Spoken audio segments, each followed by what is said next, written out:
right, this is a THOR motor coach. Let's see what we think. Very tight, very small. Little two-seater couch. Okay, that's a bed up there. Okay. All right, and then this is interesting. A circular sink. That's interesting. A 1-burner induction, and then your microwave is down here. All right. So this is $85,000. It is 25 feet long. It's a Class C diesel with a Mercedes engine. It is called the THOR Motor Coach Synergy SP24, and it's 2018. You're going to show me the bathroom here. Whoa. Okay, does this door open too? This door opens too.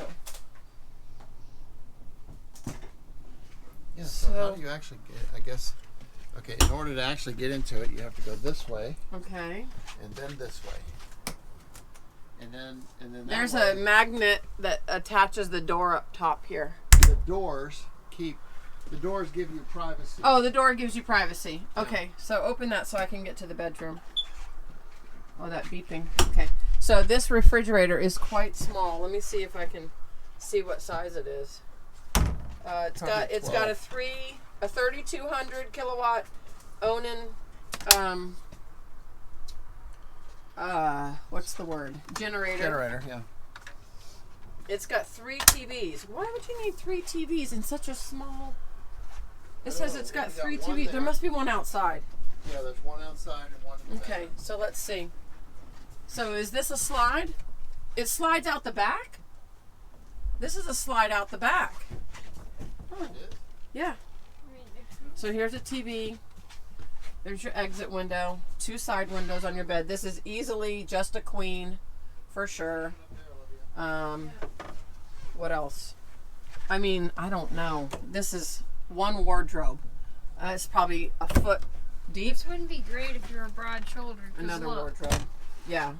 Okay. You know you know why they have this up? What? So that nobody goes and does. Yeah, this. like you did. Yeah. I mean, this is a nice skylight. Nice lighting. There's a lot of good qualities to this, but really no more than 2 people. What do you think? Yeah. All right, so what do you guys think about this one? This is definitely not going to fit for our family of 3, but it would work for a retired couple. This one is only 25 feet. You could easily get into state parks with this. You could tool around all over the place. It would be more like just driving a large van. So what kind of criteria do you use when you're looking at RVs? Do you look at the length first? Do you look at whether or not it has a large bathroom? Do you look at the bed sizes? What are the big things that you look at? For us and our family, oh, that beeping. For us and our family, we are looking at needing 2 bedrooms, 1 for us, 1 for our daughter. I also would like washer and dryer hookups, and I want at least a bath and a half. Those are our criteria, number 1. Length, we can give or take. We'd like to keep it under 40 feet, but if we have to go up more, we will. Thank you for watching our video today. I hope that you enjoy it. I hope that you're learning stuff for yourself. If you have any questions, comment below, and definitely hit that subscribe button so that you can see more videos of our different RV tours that we're doing. Now, right over here, I'm going to leave more tours of RVs because we've done a whole bunch of tours today.